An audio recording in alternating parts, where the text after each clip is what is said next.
L'École supérieure d'administration, d'économie, de journalisme et des métiers de l'audiovisuel ESAE offre de nouveaux challenges pour l'année universitaire 2023-2024. Étudiantes et étudiants, parents d'élèves nouveaux bacheliers, ESAE, c'est la garantie d'une formation de qualité à des conditions très avantageuses. À Gbedjromede, à Papa, à Boumekalavi et Parakou, inscrivez-vous en administration générale, administration du travail et de la sécurité sociale, trésor et finances publiques, impôts, diplomatie et relations internationales, journalisme et métiers de l'audiovisuel, gestion des marchés publics, planification et développement local, sciences économiques, sciences juridiques et toutes les filières des sciences de gestion. ESAE vous offre des bourses, demi-bourses et de réductions pour les premières inscriptions dans toutes ces filières. Waouh! En licence 1, 2 et 3 et en master, bénéficiez jusqu'à 50% de réduction sur tous nos sites. N'est-ce pas génial? Infoline. ESAE Gbedjromede, 3e rue à droite en quittant le carrefour Le Jador pour la BIBE Jéricho ou au plus 229 90 93 65 21 98 98 14 00 à Kpakpa au plus 229 52 88 33 33 à Boumekalavi au plus 229 52 88 44 44 Parakou au plus 229 52 46 12 12.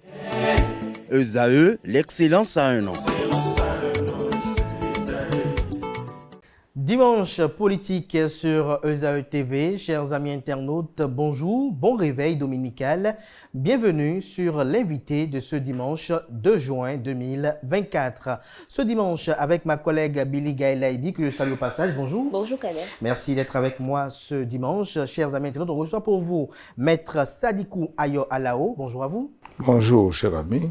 Il est juriste de formation, avocat au barreau du Bénin, avocat à la Cour pénale internationale, fondateur et président d'honneur du groupe d'études et de recherche sur la démocratie et le développement économique et social en Afrique, GRDS Afrique. Notez qu'il a été instituteur, commissaire de police, conseiller juridique général adjoint de la Banque africaine de développement BAD. Il a été plusieurs fois consultant international pour les Nations Unies. Avec lui, chers amis internautes, on parlera sans nul doute de la crise diplomatique entre le Bénin et le Niger qui fait couler beaucoup d'encre et de salive. Nous parlerons des transitions en Afrique avec cette guerre contre la France-Afrique. On n'occultera pas également de parler de l'actualité politique nationale au pays, notamment la tournée gouvernementale qui sera effective à travers le pays. Bonjour à nouveau, Sadikou Ayo Alao, et merci d'avoir accepté de nous accorder cet entretien. C'est un devoir de le faire pour l'Afrique et c'est un plaisir de servir nos différents pays, ce que vous faites très très bien, et nous on vous aide à le faire aussi, madame. Merci d'être venu. Merci monsieur, merci d'être avec nous ce dimanche. On va démarrer notre rendez-vous par la crise Bénin-Niger. Quelle est votre observation sur la tension entre le Bénin et le Niger, malgré la position du Bénin, la volonté du Bénin d'apaiser les tensions, de ramener le calme et tout? Comment voyez-vous la réaction du général Tiani? Je ne sais pas si vous avez vu une réaction du général Tiani. Peut-être que ce que vous considérez comme la réaction... Il reste quand même ferme sur sa décision par rapport à ses décisions liées à la fermeture des frontières. Et dernièrement, même, il est resté quand même... Il n'a pas reçu l'émissaire du président Patrice Talon. Donc, quelle est votre observation par rapport à ça du Niger? Il ne démord pas. La main tendue du Bénin. J'aime bien sa phrase à elle. Elle dit « il ne démord pas ». Il n'avait pas mordu. Je ne suis pas sûr qu'il ait mordu. Je crois qu'il faut faire un retour un peu en arrière. Et éviter ce que certains appellent la diplomatie spectacle. Diplomatie? Spectacle. C'est-à-dire, en d'autres termes? Bruyante. Vous estimez qu'il y a d'autres types de diplomatie qu'on va adopter dans cette crise-là pour... La diplomatie, pour être efficace, doit être toujours sereine. Et à votre avis, qui est-ce qui fait de la diplomatie spectacle? Moi, je ne voudrais dans cette émission accuser personne et vous devez savoir comprendre entre les lignes. Parce que la première victime de toute cette affaire, c'est le peuple du Niger. Parce qu'un pays enclavé, le privé de son débouché naturel, historique, et même traditionnel. Dire à un pays comme le Niger, avec les relations que nous avons développées avant l'époque coloniale, pendant l'époque coloniale, peut-être ceux qui ne connaissent pas l'histoire ne connaissent pas cette réalité-là. Le Niger n'est pas différent du Bénin. En d'autres termes, Les populations du Bénin et les populations du Niger, c'est les mêmes populations. ce sont les mêmes populations. Il n'y a pas de ville, grande ville au Bénin, qui n'ait pas de famille au Niger. Et vice-versa. Dans ma propre famille, j'ai des cousins, j'ai des neveux qui ont vécu, qui sont nés au Niger, qui ont vécu tout le temps et qui se disent nigériens ou béninois sans que ça gêne qui que ce soit. Les parents ont eu leur retraite au Niger. Le fleuve qui sépare le Bénin et le Niger, c'est un fleuve commun aux deux pays et les gens l'ont toujours traversé avant le pont sans que quelqu'un se prévale d'avoir une priorité sur l'autre. Alors, Maître Sadi Kwalao, Laissez-moi vous donner. Oui. Parce que si on ne connaît pas bien l'histoire et qu'on prend les deux pays, on dit le Bénin, le Niger, Tiani, Patrice Talon, Patrice Talon, c'est ça qui crée la division. Il faut retourner au passé historique. Et à l'époque coloniale, surtout pour vous les jeunes, parce que l'histoire du Bénin n'est souvent pas écrite et beaucoup de gens qui parlent, même nos dirigeants, ils ne connaissent pas cette histoire. C'est à ces occasions-là qu'il faut le rappeler. Savez-vous qu'à l'époque coloniale, même, lorsqu'il y a eu le référendum de 1958, vous en avez entendu parler, le Bénin et le Niger ont été mangés à la même sauce coloniale. Ceux qui devaient diriger, parce que le référendum de 1958, c'était pour préparer l'indépendance. Les deux partis dominants dans les deux pays, c'était le PRD de Sou Omega Apiti au Bénin.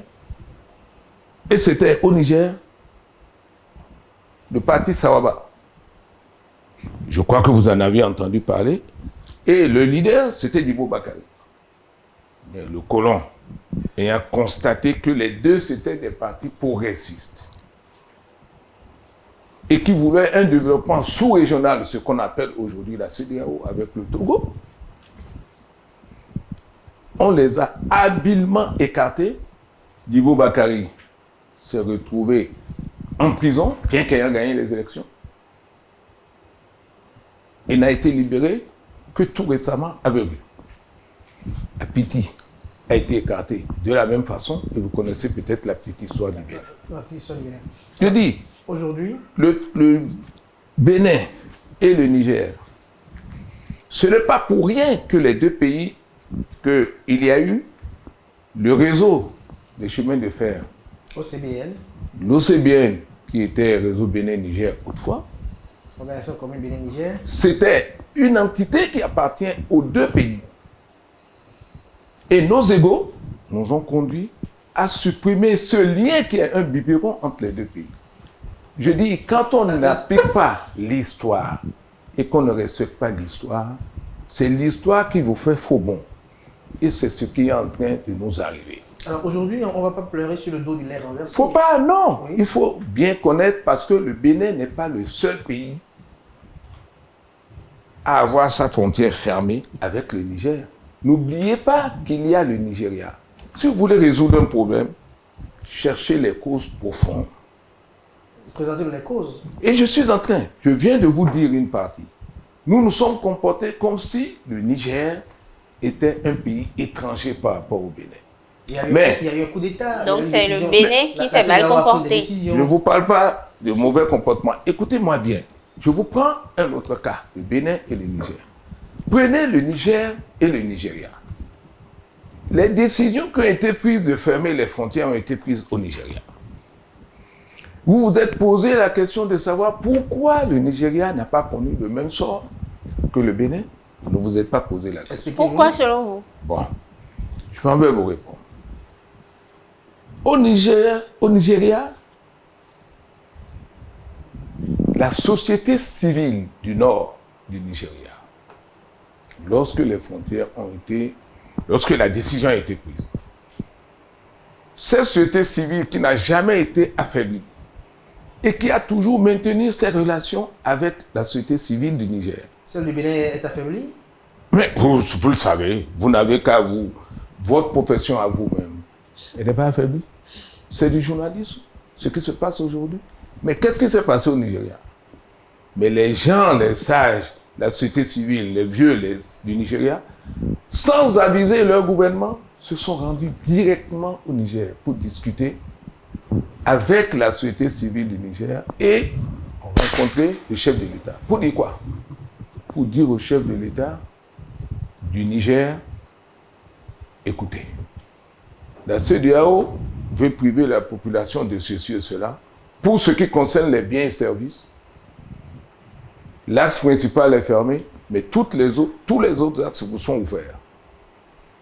C'est après ça seulement qu'ils sont allés... Le Bénin aussi, on avait laissé l'accès au fleuve. Ne m'interrompez pas. C'est après ça seulement qu'ils sont allés voir leurs autorités politiques pour leur dire, vous ne pouvez pas priver le Niger de ceci et de cela. Même l'électricité, nous ne sommes pas d'accord, mais vous l'avez coupé, faites en sorte qu'il y ait un minimum. Mais la coupure de l'électricité a occasionné des morts. Le pouvoir politique a été obligé de suivre ces démarches de la société civile. Tous les sages du Nord et du Nord du Nigeria et du Niger se sont entendus pour atténuer. Posez-vous la question, pourquoi une telle démarche? La société civile existait bien au Bénin. Elle existe toujours. Mais en dehors de la société civile, il y a quand même eu des opposants qui ont réagi par rapport à cette crise-là. Oui, les opposants ont réagi au Bénin. Autrefois, une organisation comme la nôtre, très facilement, conjointement avec nos amis du Niger et la société civile. Vous parlez du GDS Afrique? Nous sommes, vous savez, ce n'est pas le GDS Afrique seul. Il y a le GDS Afrique, il y a le GDS Afrique au Niger. Mais la société civile en général, parce que tous, y compris ceux qui nous dirigent aujourd'hui, sont issus de la société civile. C'est quand ils accèdent au pouvoir qu'ils essayent d'écarter la société civile et de faire comme s'ils avaient la plénitude du pouvoir. Donc vous estimez, de façon résumée très rapidement, que nos amis nous comprennent que la société civile béninoise a failli dans sa mission? Mais il faut d'abord qu'elle n'a pas failli, il faut d'abord qu'elle existe. Elle n'existe plus. Elle n'existe pas. Ah, on a essayé de l'enterrer. Vous n'existez plus. Vous ne savez pas qu'on a essayé de l'enterrer, elle résiste, tout comme votre profession. On a essayé d'enterrer le journalisme indépendant et libre, vous ne le savez pas. Donc vous prenez, vous avez combien d'années d'expérience dans le journalisme? Une dizaine. Une dizaine. Le début de votre entrée dans la profession, vous avez demandé à vos aînés comment les journalistes étaient traités? Nous, les premiers journalistes qui ont été formés pour être des journalistes de la presse publique, c'était des gens qui étaient très respectés. J'en connais à Porte-Novo, Katiga. Nous avions un respect et ils ont exercé leur profession jusqu'à la retraite avec respect. Aujourd'hui, combien de journalistes sont respectés au Bénin? Alors s'il vous plaît, je suis en train de vous faire la genèse de la différence de traitement des deux situations, Nigeria et Bénin. Je dis, notre influence a baissé. Nous n'avons pas commis plus de péchés que les dirigeants du Nigeria, mais ils sont mieux traités que les Béninois par rapport à la fermeture de la frontière. Donc aujourd'hui, nous avons un raté qu'il faut rattraper. Comment on le fait? Comment le rattraper? Il ne s'agit pas de vouloir régler les crises au sommet. Tout à l'heure, vous parlez de diplomatie sereine.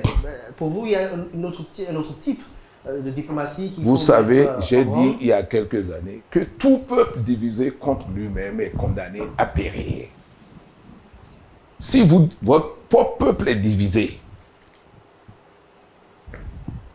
combien de Béninois se sont levés pour aller manifester,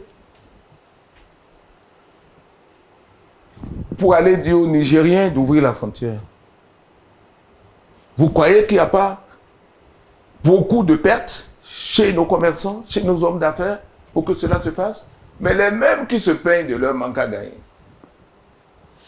ne sont pas nombreux à soutenir la position de leur gouvernement.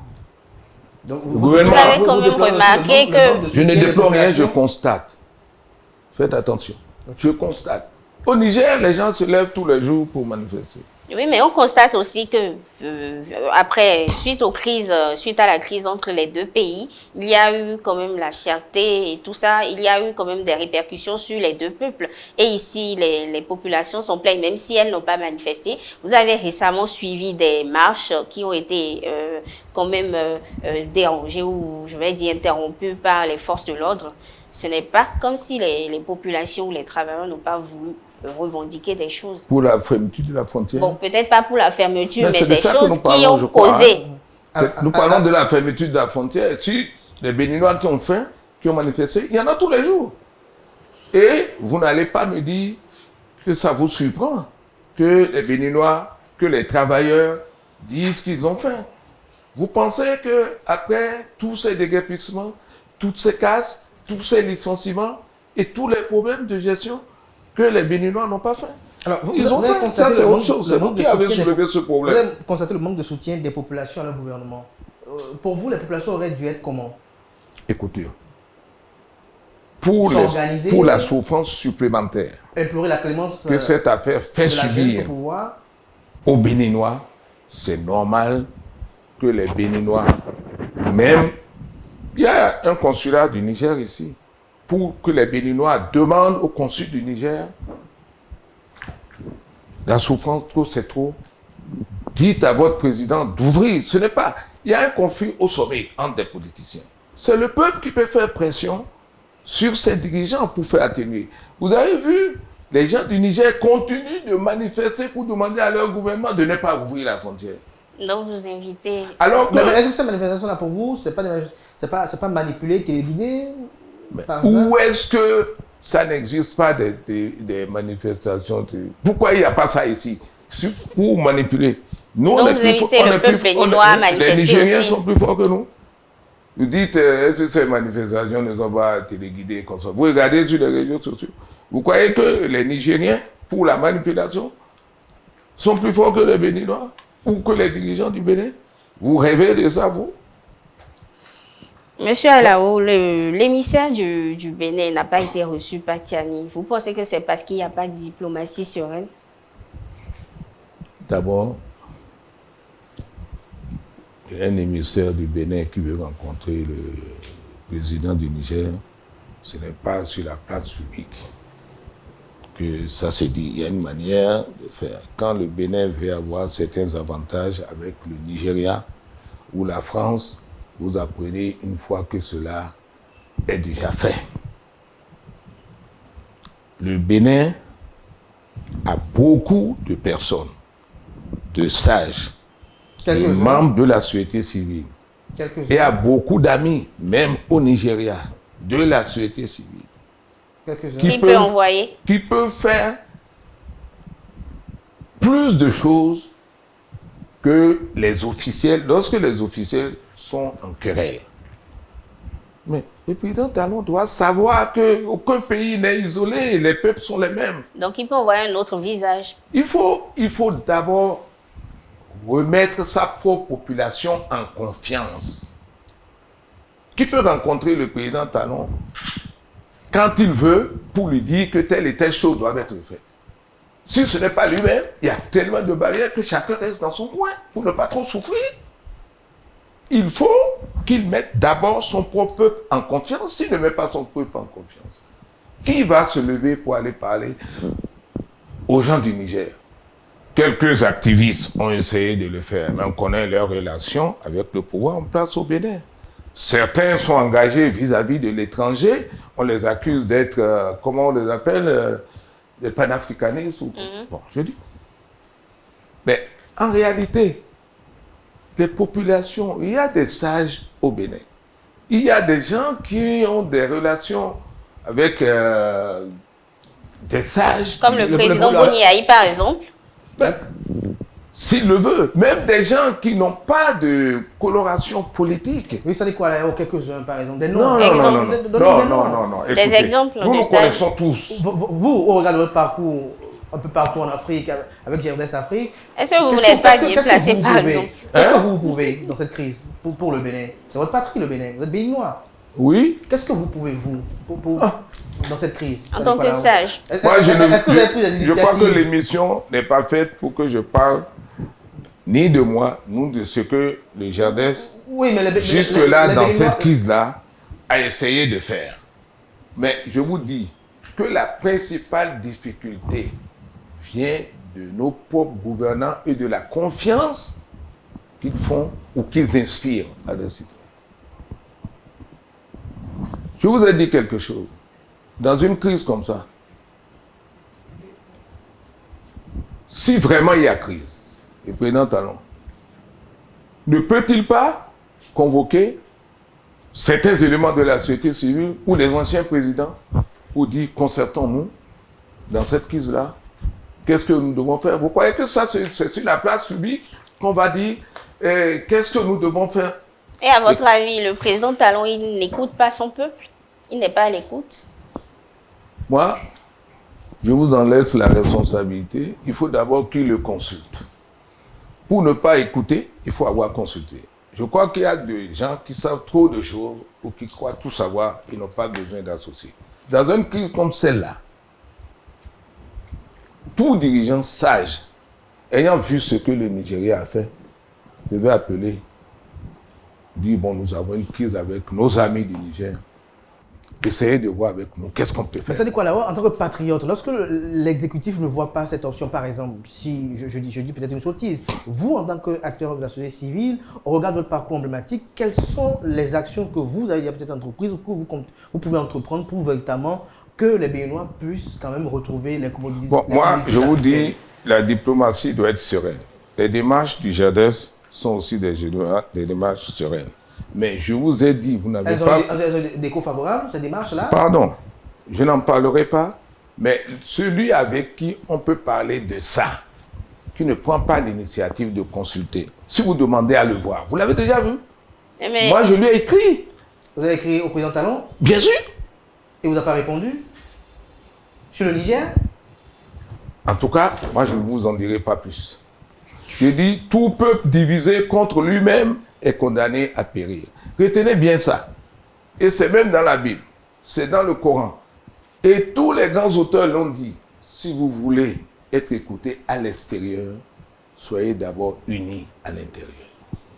C'est une leçon pour tout le monde. Si ta maison est chaude et que tu penses diriger le pays alors que ta maison est chaude, c'est une perte de temps. Alors, le Niger donne comme co-argument qu'il existerait des bases militaires françaises au Bénin, raison pour laquelle ils sont méfiants à notre égard. On a vu des panafricanistes autoproclamés qui parlent de légionnaires, eux. Dans tout ce débat, vous, qu'est-ce que vous dites? Lequel des débats? Dans Les ce qu'on troupes dit que- étrangères? il y a Kémy Séba qui était à Niamey il y a quelques jours, quelques semaines, je vais dire, et il a affirmé avec une de ses camarades camerounaises qu'il y a des légionnaires au Bénin ici, en appui aux affirmations du Niger. Qu'en pensez-vous? Vous, journalistes, vous êtes mieux placés que moi pour savoir s'il y a des troupes étrangères au Bénin. Et ceux qui en ont parlé doivent savoir de quoi ils parlent. Il y a tellement de choses qui sont gérées de manière occulte que moi, je ne peux pas vous dire il y a ou il n'y a pas de troupes. De manière sais- occulte. Oui, je sais qu'il y a des avions qui se posent dans le parc W, qui viennent directement d'Afrique du Sud, sont passés par Cotonou. Vous n'avez jamais appris ça, vous? Mais quand vous dites de manière occulte, Oui, mais ce n'est jamais tout ce qui se passe. C'est la sécurité du pays. Ce n'est pas mis sur la place publique. Alors, la sécurité publique, c'est dans le parc. Voilà, vous venez de dire un grand mot. C'est la sécurité du pays. La question de défense, vous savez qu'il y a toujours un Je mystère ne sais autour. pas ce que l'Afrique du Sud vient chercher dans la sécurité du pays. On n'a pas. Moi, c'est ça. Chacun raconte ce qu'il veut par manque de transparence. C'est-à-dire qu'il y a un petit groupe qui fait des choses. les autres n'en apprennent qu'une brindille et peut-être l'amplifient et les déforment. Si les choses étaient bien faites, que les débats avaient lieu sur les principales choses qui intéressent le développement du pays, il n'y aurait pas tant de circulation. Moi, il ne veut pas dire des choses que je ne connais pas. Donc, Alors, vous êtes en train de dire par là qu'il y a un manque de communication, c'est ça qui occasionne Le débat n'est pas ouvert. Il est tellement fermé que ça permet à tout le monde de raconter ce qu'il veut. Alors, le porte-parole du gouvernement ne manque pas de monter au créneau quand même pour démentir. Mais ce n'est pas lui. Lui, il est employé du gouvernement. Il peut dire ce qu'il veut. En dehors du porte-parole, il y a le ministre de lui-même. l'Intérieur aussi qui s'est prononcé. Le ministre de l'Intérieur s'est prononcé par rapport à Mais cette... ça, c'est les officiels. Le président Patrice Talon. Le président aussi. Est-ce que c'est eux seuls qui font le pays? Le Bénin a plus de 10 millions d'habitants. Et vous ne verrez dans aucun cercle sérieux où ces débats ont eu lieu sur ces questions essentielles et existentielles pour nous. Nous ne sommes pas au courant officiellement, chacun spécule. Le porte-parole du gouvernement vient dire ce que lui, il sait. D'autres qui ont autre chose, comme les Kémy Séba, eux aussi disent ce qu'ils savent. Vous allez demander à un pauvre individu comme moi qui n'est associé à aucun des débats, venir vous dire Kémy Séba a tort, Kémy Séba a raison, avec tous les influenceurs qui sont sur le marché aujourd'hui. Le GDS Niger, qu'est-ce qu'il dit dans cette crise?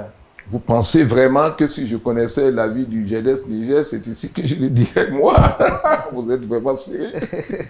Alors, Maître Sadi Kwalao, pour fermer cette manche-là, aujourd'hui, l'espérance de tout un peuple et de toute son élite, notamment des commerçants, sans oublier également beaucoup plus, c'est que le Bénin puisse avoir sa frontière ouverte avec le Niger. Vous estimez que le chef de l'État doit consulter la société civile? Ce n'est pas la société civile seulement.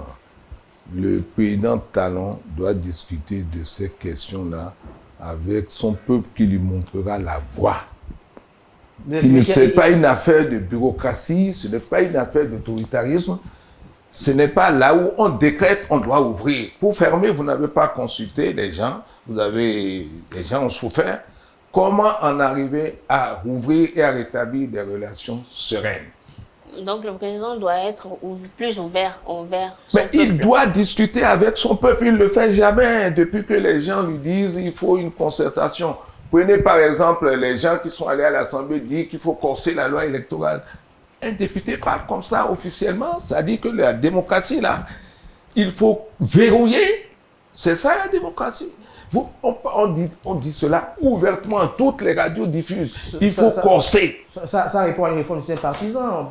Non, mais la démocratie... On a de grands partis politiques dans le pays. Les défenseurs de cette réforme. Non, ne défendez pas l'indéfendable. Je dis sur les défenseurs de cette réforme. Au Parlement, c'est l'endroit où des représentants du peuple défendent le peuple et son mieux-être. Ce n'est pas l'endroit où un honorable va dire nous allons corser davantage. Mais tu sais que dans d'autres pays, ça aurait abouti devant des juridictions criminelles. C'est-à-dire que tu dis de tuer la démocratie publiquement et au Parlement à l'endroit où on développe la démocratie. C'est conséquemment en cohérence avec les réformes politiques. Non, il ne faut pas me dire ça à moi. Allez dire ça à d'autres. Je dis, j'ai commencé à suivre la politique du Bénin depuis 1963, au lendemain du renversement du régime de Maga. Et qu'est-ce qui a changé? Mais en pire, si nous nous sommes battus pour que la démocratie revienne au Bénin à travers la conférence de 90, le débat qui a été mené mondialement pour que cela puisse se faire, tout cela aujourd'hui a été étouffé. Vous croyez que c'est 90, c'est venu comme ça par hasard? Que ce soit les Béninois de l'intérieur ou de la diaspora, dans toutes les institutions internationales, nous nous sommes battus pour que le régime du PRPB, ce type de régime ne revienne plus jamais. Et beaucoup de gens, y compris moi-même, ont vendu tous leurs biens à l'étranger pour les ramener au Bénin, pour faire en sorte que ce pays, enfin devenu démocratique, ne perde jamais cette voie. Mais il y en a qui pleurent tous les soirs chez eux. Alors, Maître Sadi Kwalao, pour le type de gouvernance que nous avons. Dans cet entretien. Si, je vais vous dire, pour en finir avec cet aspect-là. Il faut d'abord que la maison béninoise soit vraiment la maison des Béninois. Que Talon réunisse tout le monde autour d'une table pour que les vrais problèmes soient posés, que nous soyons forts à l'intérieur. Et si nous sommes forts à l'intérieur, il y aura des Nigériens parmi ces forces-là, des Nigériens parmi nous. Parce qu'il y a des Nigériens qui sont béninois. Ils seront là, on en discutera. Peut-être même que vous allez voir à cette table ronde le président actuel du Niger. Vous n'en savez rien. Vous estimez qu'il y a des gens au Bénin qui peuvent l'amener à réfléchir? Mais non, vous pouvez le trouver lui-même à cette table parce que vous ne savez pas si lui-même, il n'a pas des acquaintances béninoises. Chacun parle. Comme si c'était juste des frontières en béton et chacun est dans son bloc. Et donc, selon vous, ce dialogue, que si le président Patrice Talon instaure ce dialogue entre son peuple et lui et est plus ouvert, cela va permettre d'autres grandes ouvertures. Mais ça, c'est sûr. C'est pour ça que la crise du Niger, en fait, chacun dit, Talon dit, qu'il est souverain. Le Niger dit qu'il est souverain. Vous croyez que c'est la souveraineté là que nous mangeons? La réalité, c'est que et la souveraineté interne et la souveraineté externe, chacun doit mettre ça de côté, ils doivent se parler. Mais Patrice veut parler, mais... non, Patrice parle, lui, il parle pour lui. Il ne parle pas pour le Niger encore. Mais il parle pour le Bénin, les Béninois ne l'écoutent pas. C'est l'une des rares crises dans lesquelles on a vu le président Patrice Talon monter plusieurs fois au créneau, lui-même en personne, expliquer sa bonne foi. Combien de Béninois l'écoutent? Dire par exemple que le temps des condamnations du coup d'État est passé, il y a un temps aussi pour prendre acte. Et pour non, laissez tomber ça. Ça, c'est les macro-sujets, ça. Vous avez suivi quand même au lendemain de la conférence de presse du ministre de l'Énergie, de l'Eau et des Mines, Sam Seydou Adambi, le lendemain, automatiquement, le chef de l'État aussi a encore monté au créneau. C'est rare de voir Patrice Talon comme dans cette démarche. Bon. Vous êtes en position de défenseur du gouvernement. Non, je ne défends pas. Je vous amène, je vous dis qu'il y a des démarches idoines. D'ici déjà au Bénin, nous pouvons nous entendre sur l'essentiel. Vous verrez que ça ne prendra même pas 2 semaines, les frontières seront ouvertes. Chacun parle de souveraineté. Il y a des sujets qui sont de souveraineté interne et externe. Donc, il y a d'autres causes. Mais parmi les gens qui sont en prison ici, dans nos prisons, vous ne savez pas qu'il y a des Nigériens? Vous estimez que cela également est... Parmi les gens qui sont en exil, vous ne savez pas? Et quel est le problème fondamental du Bénin avec le Niger? Ce n'est pas l'ancien président. C'est un problème de souveraineté interne pour le Niger. Ces problèmes-là, les gens doivent être prêts à dire, écoutez, asseyons-nous. Si la société civile avait été mêlée à ça et s'entendait ici avec son président et va au Niger, c'est sûr que les Nigériens vont dire, ah, vous êtes maintenant entendus avec notre société civile. Ok, vous voulez qu'on fasse quoi? Ils prennent les deux. Ok, dites à Talon aussi de faire telle chose. Et nous allons rendre compte aux deux. Vous allez voir l'accord qui va en sortir. Ils vont le signer et les choses deviendront comme avant. On ne vous a jamais expliqué d'où est venu le fait que nous n'ayons plus de rail qui va au Niger. Le Bénin pense qu'il est le seul à solliciter le Niger. Le Nigeria fait tout pour remplacer le Bénin sur ce terrain-là. Les Nigériens ont financé dans leur propre budget le rail pour aller au Niger. En disant au Niger, ne faites pas passer votre pétrole par le Bénin. Et le Bénin, qui a profité de cette faveur très importante, l'a mal géré. Le Nigeria et le président, l'ancien président du Nigeria, a été clair que ce serait une erreur de faire passer ce pipeline par le Bénin. Vous ne savez pas ça, vous? Et en dépit de tout ça, le Bénin n'a pas su gérer cette situation. Comment le Bénin n'a pas su gérer? Mais le Niger considère qu'il a fait une faveur en préférant le Bénin. Ce qui est juste, parce que nous avons des relations privilégiées de langue, de colonisation, de relations économiques avec le Niger. Le Niger n'a pas voulu l'oublier et nous a préférés. Mais nous, au lieu de traiter le Niger de cette façon-là, c'est-à-dire au moment de la décision de la CEDEAO, le Bénin ne pouvait pas se soustraire, mais le Bénin ne pouvait pas prendre le premier cheval. Donc, selon vous, c'est de la traîtrise. C'est comme ça que les Nigériens le voient. Ils disent, parce que s'il y a un pays qu'ils attendaient, qui n'attendait pas en première ligne, c'était d'abord le Bénin. Ils disent, les relations économiques, sociales,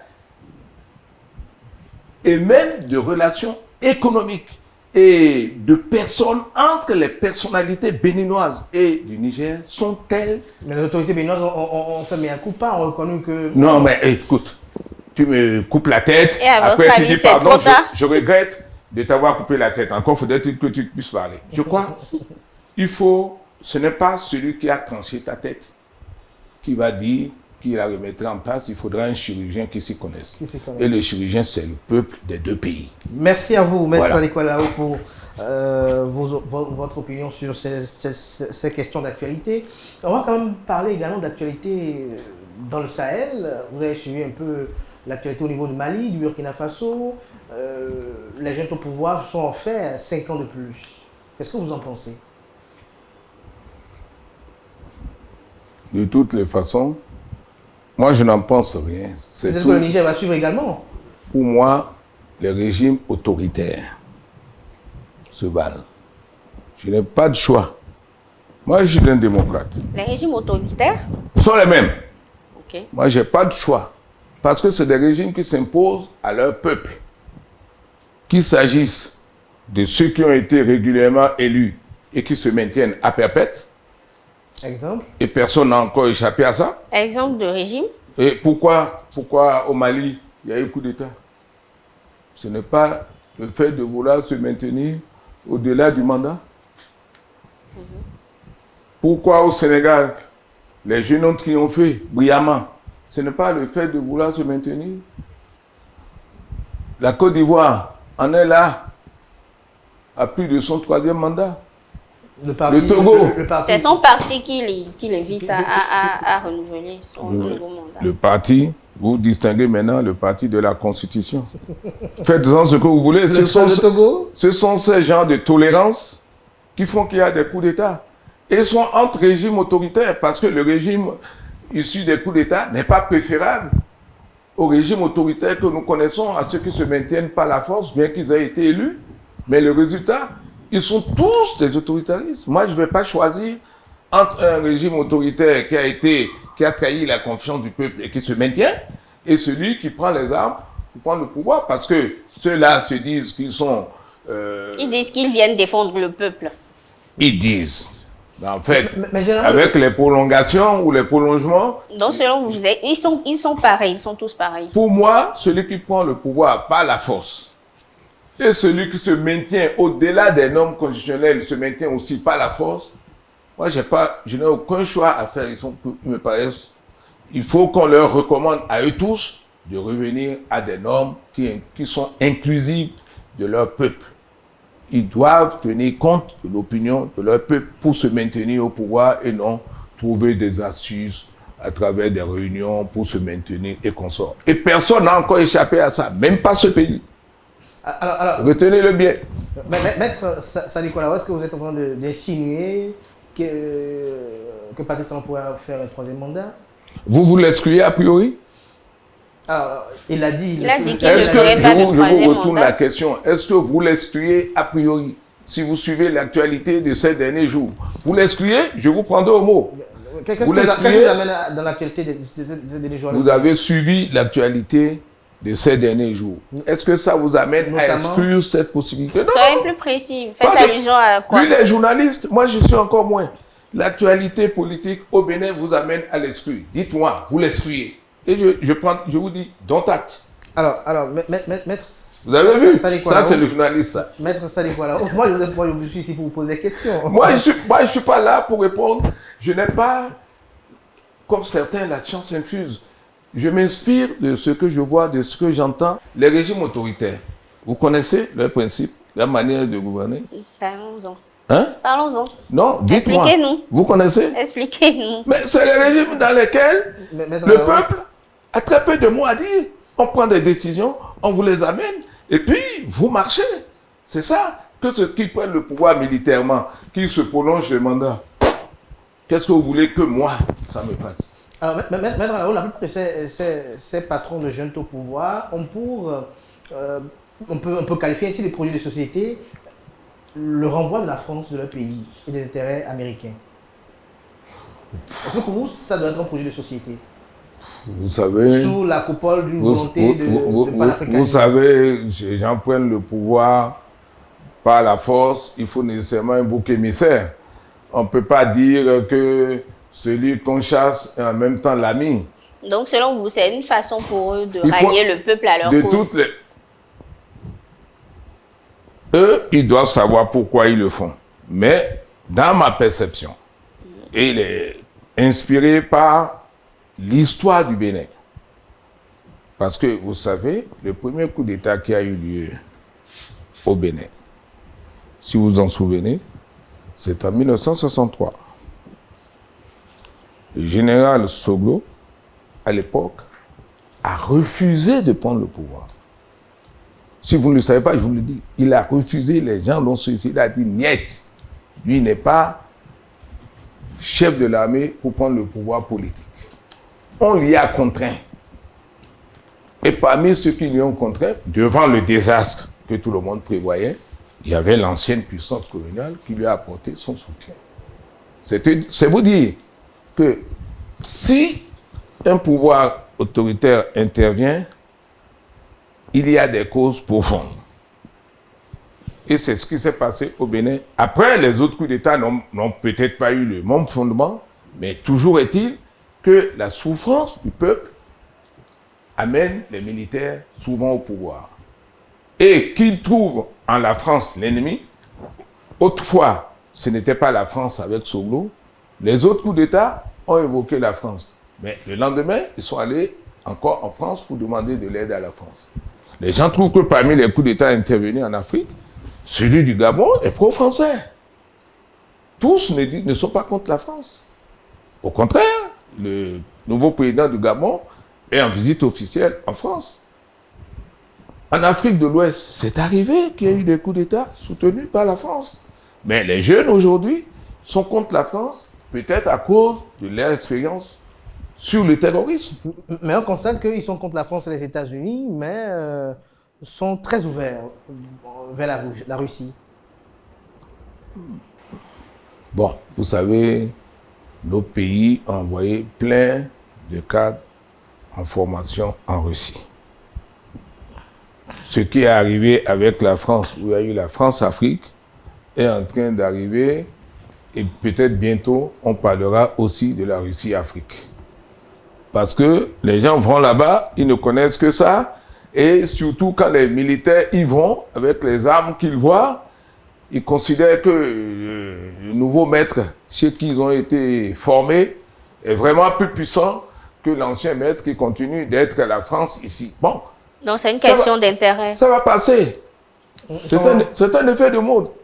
Ça va passer. Les gens devaient être d'abord des nègres, de vrais Africains. Et authentiquement travailler pour le développement de leur continent au lieu d'être pro-français, pro-russe. La réalité se trouve en Afrique. Et nos enfants, ainsi, arrêteront de mourir en Méditerranée. C'est tout. Alors que pensez-vous aujourd'hui de ce vent de panafricanisme qui veut en découdre totalement avec la France-Afrique? Est-ce que pour vous, ils ont quand même à l'actif cette volonté, ce désir irrésistible de quitter de la zone France-CFA. Est-ce que pour vous, le combat est mené du bon fusil ou de la bonne épaule au fusil? Non, parce que vous mélangez les deux là. Parce que c'est normal que dans le contexte international d'aujourd'hui, la géopolitique d'aujourd'hui, il y a une guerre entre l'Ouest et l'Est. L'Est étant les Russes et l'Ouest étant l'Occident, plus un peu l'Amérique. Bon, dans cette guerre-là, il y a des proxys. Il y a des gens qui se réclament de chacune de ces écoles. Nous, le plus important pour nous, ils ont leurs convictions. Nous avons un pluralisme de pensées, d'idées et de préoccupations, que chacun amène sa contribution. Nous ne sommes pas dans les choix pro-français, pro-russes, ou pro-américains, pro-russes. il faut que les gens soient pro-africains et qu'ils travaillent pour le développement de nos pays. Et comme je vous le disais tantôt, il y aura moins de morts en Méditerranée s'il y a du travail, du bon travail et à manger pour tout le monde chez nous. On aborde maintenant l'actualité au Togo, où il y a une nouvelle constitution adoptée et promulguée dans le pays qui fait passer le Togo d'un régime présidentiel à un régime législatif. Et cette constitution n'est pas acceptée et rejetée par les opposants togolais. Qu'en pensez-vous? Je pense de cette modification constitutionnelle très courte, très sommaire, je pense de ça la même chose que j'ai pensé des modifications constitutionnelles exclusives du Bénin. Oui, allez plus en profondeur. Non, vous devez me comprendre. Toutes les modifications constitutionnelles sommaires qui n'impliquent pas un vrai débat, parce que la Constitution n'a pas été adoptée en une nuit. Nos constitutions, celle du Bénin, on a eu la conférence de 90. Mais la Constitution prévoit les moyens de la réviser. Non, doucement. Nous ne sommes pas en train de dire qu'il ne faut pas réviser la Constitution. Je suis en train de dire que ces révisions sont sommaires. Et c'est ça qui crée le problème. Ce qui s'est passé au Togo est inacceptable parce que c'est trop sommaire pour une constitution que tout le peuple a eu à voter. Tout comme sont condamnables les modifications sommaires introduites dans la constitution béninoise depuis 2016. Sommaire. Sommaire, parce qu'elles n'ont pas impliqué le peuple. Et le dialogue politique national. Quel dialogue politique national? C'est à moi que vous allez dire ça. Vous ne savez pas, c'est ça on appelle dialogue politique national. Non, ne répétez plus. Ça, c'est une bêtise d'appeler ça dialogue national. Que 2 ou 3 individus se réunissent, s'invectivent, et que finalement, notamment, on sort une modification comme ça, vous appelez ça modification constitutionnelle. Un journaliste ne peut pas dire ça, il n'y a pas eu de modification. Et pensez-vous que cette modification, excusez-moi, ça dit que nos bêtises politiques, nous sommes après surpris de voir que les peuples ne nous suivent pas. Parce que nos dirigeants pensent qu'une fois qu'ils ont fait mettre quelque chose, notamment, ils disent à tout le monde, c'est la nouvelle constitution. Les peuples ne vous suivent pas, vous qui? Pas nous. Les dirigeants disent que les peuples ne les suivent pas, mais ils ne suivent pas leurs bêtises. Comme le peuple togolais ne suivra pas les bêtises qui ont eu lieu au Togo, où on passe d'un régime présidentiel. Je ne sais même pas comment on peut appeler le nouveau régime. Un régime législatif selon ce qui est dit. Non, je dis, ils peuvent, si le peuple togolais réuni le souhaite, et en discute. Mais on ne peut pas faire adopter cela par une assemblée évanescente qui est en train de mourir, de partir, qui est même morte. Les gens, nos dirigeants ne considèrent pas nos peuples. Et ils sont tous pareils. Qu'il s'agisse de ceux qui font des coups d'État militaires ou de ceux qui font des coups d'État civils, ils n'ont aucune considération pour leur peuple. Non, et la première chose à leur faire admettre, et vous, la presse en avant, c'est que la souveraineté appartient au peuple. Associez le peuple à tout ce que vous voulez faire, vous le trouverez pour vous défendre. Mais si vous le marginalisez, vous le faites souffrir, quand vous êtes dans des étapes difficiles, vous ne le trouvez pas. C'est tout. Merci à vous, Maître Sadiko Alao. Dernière question au plan national pour conclure. Je ne sais pas si Billy aura encore une question. C'est par rapport à la tournée gouvernementale qui sera effective à travers le pays. Vous suivez un peu les discours que tiennent les membres du gouvernement et les responsables d'instances de partis politiques soutenant les actions du gouvernement du président Patrice Talon. Est-ce que pour vous, cette tournée vous apporte des informations? Oui, nous venons toujours à la case départ. Si le peuple avait été associé à tout ça. Mais ils vont vers le peuple. Non, laissez-moi poser une question. Ok, allez-y. Si vous êtes défenseur, commencez par défendre et je vous dirai ce que... Alors, laissez-moi. Si le peuple était à l'origine et avait été associé à tout ça, quelle nécessité y aura-t-il aujourd'hui, à 2 ans de la fin d'un mandat, d'aller lui expliquer tout ce qu'on a fait? Dites-moi, si vous avez été associé à tous ces projets-là, que ce sont vos projets. Parce qu'il ne s'agit pas, pour le régime en place, de construire la chambre à coucher de talons. Il s'agit de faire des routes, de faire des ponts, des voies ferrées, des hôpitaux et consorts. Si le peuple avait manifesté son désir de faire telle ou telle chose, et au moment de le faire, on dit, voilà ce que vous avez demandé, on a fait. Serait-il nécessaire aujourd'hui de dire qu'on s'en va informer le peuple de ce qu'on a fait? Vous avez demandé c'est quoi un régime autoritaire. Vous venez de le définir vous-même. Donc vous êtes en train de... Vous venez de... Vous faites savoir par là que c'est le gouvernement qui impose ses réalisations au peuple. Il fait ce qu'il veut et il dit maintenant il veut expliquer au peuple. C'est ça les régimes autoritaires. Le régime autoritaire décide. Il est élu sur la base d'un projet de société. Qui a été adopté et voté par qui? Par les citoyens aux urnes en 2016 et en 2021. C'est avant les élections qu'on a soumis le PAG. Selon vous, monsieur... Non, allons-y. Vous dites des choses. Moi, vous pouvez vos propres... Vous avez vu dans la campagne, en 2016, on a soumis un PAG. Un projet de société. Il a soumis un PAG. Le PAG a été présenté. Ah, dans la campagne de 2016? Non, vous connaissez des choses que je ne connais pas. Monsieur, ça dit quoi là? Selon bon nombre de personnes, selon certaines personnes, ce projet de reddition de comptes appauvrit la caisse de l'État et appauvrit donc le peuple. Ça, c'est une autre paire de manches. Vous savez, les politiciens sont tellement menteurs que personne ne les croit. Où qu'ils soient, que ce soit au Bénin ou ailleurs, dans le monde entier, ils ont tellement menti qu'aujourd'hui, les peuples se sentent floués. Donc, allez réaliser ce que tu veux, tu reviens après, dire, bon, je vais expliquer au peuple. Savez-vous que le Bénin est le premier pays à avoir inscrit subrepticement dans sa constitution que l'exécutif faut aller emprunter de l'argent et venir rendre compte seulement au Parlement? Dans quel pays vous avez vu ça? Alors que toutes les chartes de la Banque mondiale, de la Banque africaine disent que les emprunts doivent être autorisés d'abord par le Parlement. Quel Parlement ici a osé dire que ça, ce n'est pas normal? Et vous êtes en train, vous, journalistes, de vous demander, est-ce que moi, je vais dire que le régime au Bénin est autoritaire? S'il veut être autoritaire, qu'est-ce qu'il nous faut en plus? Merci à vous. Une dernière question. Selon vous, vous voyez quand même que en ce même moment, cette même période-là où il y a tournée de reddition de comptes, il y a plusieurs communes, plusieurs maires et conseillers qui quand même font des éloges au président, remercient le chef de l'État et son gouvernement pour les réalisations faites dans leur département, leur zone pendant 8 ans de gouvernance. Qu'est-ce que vous pouvez donner comme observation par rapport à ça? Non, c'est le problème du régime autoritaire. Chacun félicite le président parce que si tu ne le fais pas, on va dire, ah bon, tout le monde a félicité le président, toi tu ne l'as pas fait, donc tu es contre le président. Donc, même ce que nous tenons ici. C'est pas crainte selon vous? Mais non, ils doivent savoir, soit par récompense ou par crainte. Même le travail que nous faisons là, vous-même, vous pouvez être blâmé. On vous dira, mais comment?